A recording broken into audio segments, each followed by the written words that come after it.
BNP chairperson Begum Khaleda জিয়ার রোগ মুক্তি কামনায় বরিশালে অনুষ্ঠিত হয়েছে নারীদের এক বিশাল সমাবেশ এবং দোয়া মোনাজাত অনুষ্ঠান। আয়োজকদের দাবি এটি ছিল বরিশালে নারীদের অংশগ্রহণের স্মরণকালের বৃহত্তম সমাবেশ। শনিবার বিকালে নগরীর গির্জা মহল্লায় একই স্কুল মাঠে এই নারী সমাবেশের আয়োজন করেন বিএনপির কেন্দ্রীয় নির্বাহী কমিটির সদস্য আবু নাসের মাহমুদ রহমতুল্লাহ। সমাবেশে মহিলা দলসহ প্রায় ৫,০০০ নারী অংশ নেন। তিনি বলেন, দেশ এবং গণতন্ত্রের সংকট মুহূর্তে বেগম খালেদা জিয়ার আপোষের নেতৃত্বই বাংলাদেশের মুক্তির পথ দেখিয়েছে। আপনারা জানেন যে নারীরা আমাদের দেশের অর্ধেকেরও বেশি ভোট নারীদের মাঝে কিন্তু আমাদের কাজ করা হচ্ছে না। নারীরা কিন্তু ঘরের কোনায় বসে বেগম খালেদা জিয়াকে ভালোবাসে, বিএনপিকে ভালোবাসে, জিয়া পরিবারকে ভালোবাসে, কিন্তু নারীদেরকে নিয়ে আসলে কখনো আমরা কোনো উদ্যোগ গ্রহণ করিনি। এটা আমাদের অন্যায়।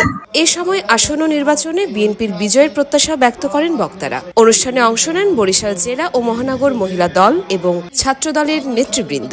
আয়োজকদের ভাষায় এই সমাবেশ প্রমাণ করেছে বেগম খালেদা জিয়া আজও নারীদের প্রেরণার প্রতীক।